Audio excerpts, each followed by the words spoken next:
조갑제 TV 시청자 여러분 안녕하십니까. 2023년 12월 11일 새벽입니다. 저는 지금 벨기에 브뤼셀에서 방송을 하고 있습니다.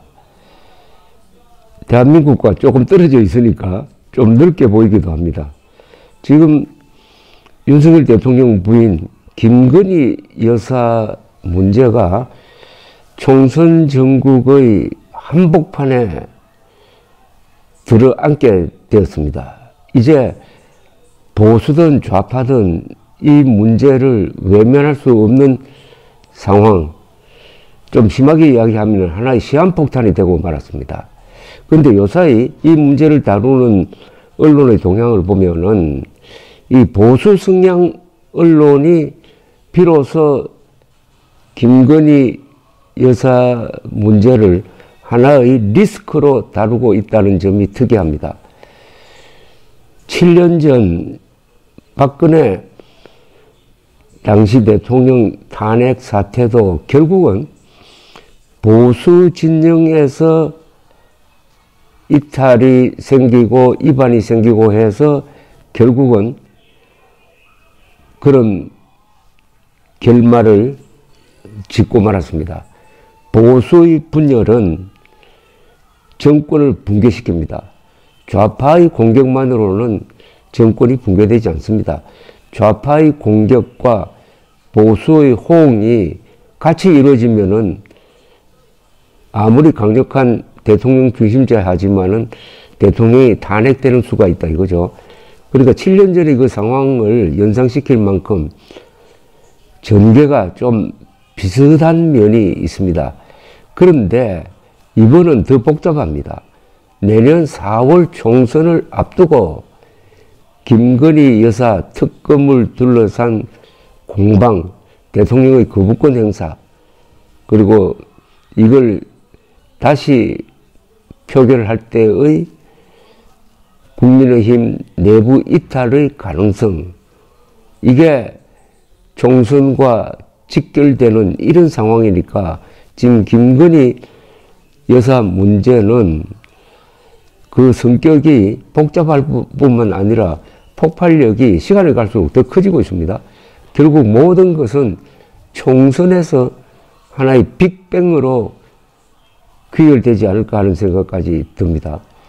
최근에 보수 진영에서 이 문제를 직시를 해야 한다는 주장이 나오기 시작했습니다. 그동안 저도 한국의 보수가 팬클럽 역할을 해가지고 윤석열 대통령의 실정을 막지 못했다고 비판을 해왔는데, 보수가 이제는 김건희 여사 문제를 정면으로 다뤄야 한다 하는 주장을 한 칼럼이 며칠 전에 실렸습니다. 동아일보 이기홍 칼럼인데 제목이 "이 나라 보수는 김건희 리스크를 더 이상 안고 갈 수 없다고 되어 있습니다. 이걸 제가 소개를 해드리겠습니다. 분노와 한숨, 좌파든 우파든 진보든 보수든 사람들이 요즘 정치권에 대해 느끼는 감정을 이렇게 요약할 수 있을 것이다. 상대편의 형태를 보면은 분노가 치밀고 자기 편을 보면은 한숨이 저절로 나오는 상황인 것. 그 분노라는 단어를 며칠 전 문재인 전 대통령이 썼다. 12.12 쿠데타를 소재로 한 영화를 보고 나서 불의한 세력에 대한 분노라고 했다. 지금의 더불어민주당을 겨냥해 했으면 딱 맞을 말이다. 44년 전 쿠데타라는 불의가 헌법과 민주주의를 짓밟았듯이 2023년 현재 다수당의 폭주라는 불의가 헌법과 민주주의를 짓밟고 있기 때문이다. 자기네 진영을 수사하는 검사를 탄핵하고 자기네 진영 나팔수 역할을 해주는 공영방송들을 총선 때까지 계속 자기 편으로 두기 위해 방통위원장을 탄핵 도마에 올린다. 50 시절 집권당도 이렇게까지 노골적으로는 안 했다.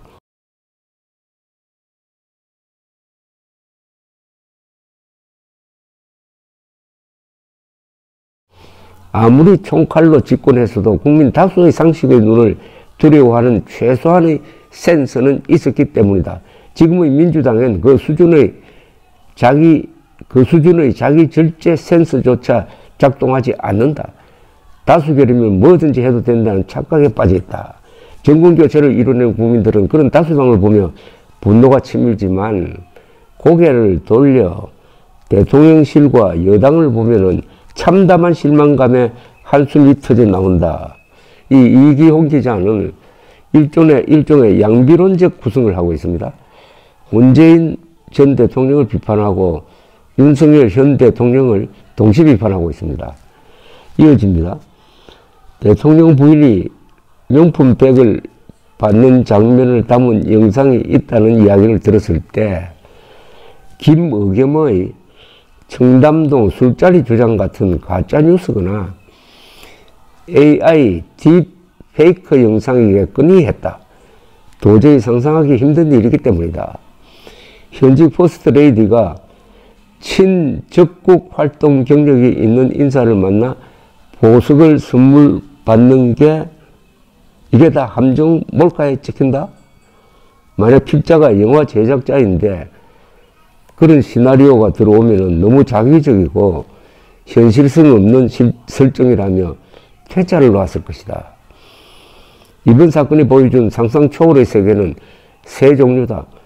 하나는 상상 초월의 저질스러운 공작 형태고, 둘째는 상상 초월의 허접한 사람 관리 및 경호 시스템이고, 셋째는 대통령 부인이 보여준 상상 초월의 행동이다. 이 세 요소는 서로의 상상 초월성을 상쇄하지 않는다. 김 여사가 백을 받았든 안 받았든 몰카 공작의 저열함과 비도덕성은 줄어들지 않는다. 마찬가지로 함정 몰카라 해서 김 여사의 행동의 비도덕성이 감면되지도 않는다. 예를 들어 공원 벤치 2개에 각각 100만원씩의 현금이 놓여 있다고 하자. 첫 번째 벤치 현금은 누군가 실수로 두고 간 것이고, 두 번째 벤치 현금은 함정 몰카범이 쳐놓은 덫이다. 그 돈을 누가 집어가든 아무도 집어가지 않든 덫을 놓은 몰카 행위의 부도덕성이 바뀌지 않는다. 마찬가지로 누군가 돈을 집어갔다면은 그것이 첫 번째 벤치 돈이든 두 번째 벤치 것이든 그 행동에 대한 비판은 똑같이 적용된다. 현금이 놓인 경위와는 무관한 것이다. 함정 몰카 주동자들에 대해서는 엄정한 법 적용과 사회적 비판이 가해져야 한다. 다시는 미디어의 탈을 쓴 이런 저질 행태가 반복되지 않도록 단죄가 필요하다.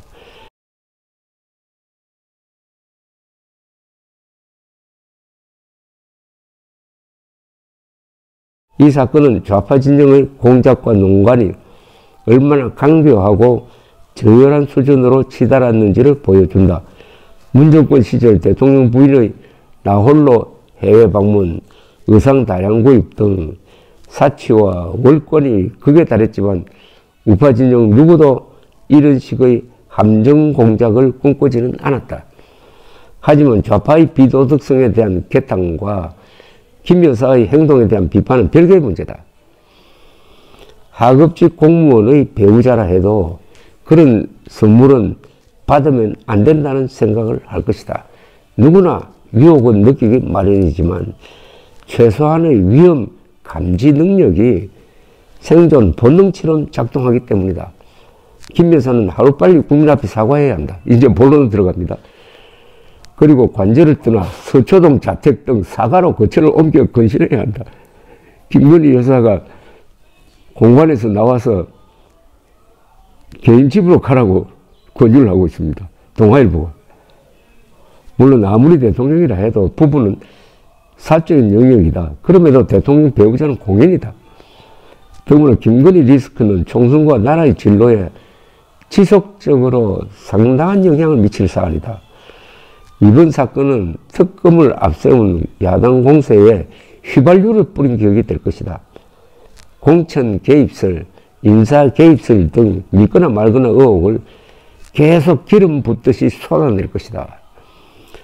이를 차단하기 위해서라도 김 여사는 의혹의 소지를 원천 차단할 수 있는 위치를 자처하고 윤 대통령은 특별감찰관을 조속히 임명해 확고한 의지를 피력해야 한다. 특검 공세에 대응할 운신의 폭을 넓히기 위해서라도 명품 백 파문의 고리를 끊어내야 한다. 대선 4개월 반 전 김 여사는 눈물을 흘리며 아내로서 역할에만 충실하겠다고 약속했다. 그런데 악의적 편집 가능성을 염두에 두더라도 지금 취임 4개월이 지난 시점인 영상 속의 그 모습은 약속과는 달라 보인다. 물론 김 여사에 대한 좌파 진영의 공격에는 마녀사냥, 여성비하, 공작적 요소들이 상당 부분을 차지한다. 그들이 제기했던 의혹들 중 사실로 최종 확인된 것은 거의 없었다. 그러나 이번은 다르다. 정치적 유불리를 떠나서도 그렇다. 쉬쉬하고 넘어간다면 앞으로 전국의 공직자 배우자들에게 어떻게 김영남 법 준수를 요구할 수 있겠나? 국민권익위는 왜 존재하는 기관인가? 신속히 진상조사에 착수하여 금품을 준 쪽과 김 여사 쪽 모두의 법 위반 여부를 엄정히 조사하는 것이 직분 아닌가? 이번 파문은 정권 교체를 열망하며 한 표 한 표 벽돌을 쌓듯이 정권 교체를 이뤄낸 국민에게 배신의 상처를 안겼다. 진심 어린 사과와 근신의 자세, 배우자 논란의 소지를 원천 차단할 안전장치 마련 없이는 이를 치유할 방법이 없다. 자, 이런 지금 보수 진영 안의 비판이 여러 개가 나오기 시작하면 이게 하나의 흐름을 만듭니다. 지금 김건희 여사와 관련된 어떤 주가 조작 사건에 대한 특검을 민주당이 밀어붙일 때 이게 국회를 통과할 것은 뻔합니다. 그 다음에 윤석열 대통령이 거부권 행사하느냐 마느냐인데 만약 거부권을 행사하면은 그 다음에는 3분의 2의 의결로서 제적 의원 3분의 2의 의결로서 통과시켜야 합니다. 이럴 때 국민의힘이 공천파동을 겪고 있으면은 이탈 의원이 생겨가지고 특검법이 통과될 가능성도 있다 이거죠. 대통령이 거부권을 행사했는데 그것도 부인을 위해서 그 거부권 행사된 그 법안이 다시 재의결되었을 때 윤석열 대통령이 입을 고리의 손상은 아마 이거 치명적일 겁니다. 이게 국회의원 선거와 맞물려버리면은 국회의원 선거에서 국민의힘이 100석 이하로 쪼그라들 가능성이 충분합니다. 그러면은 그 다음에는 바로 윤석열 대통령 탄핵 사태가 벌어질 가능성이 농후합니다. 이 길로 가는 국면에서 김건희 여사의 명품 백 사건이 터졌다 이거죠.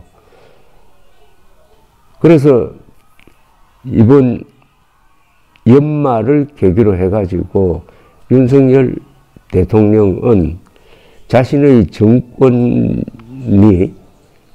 죽느냐 사느냐의 위기에 처해질 가능성이 많이 있습니다.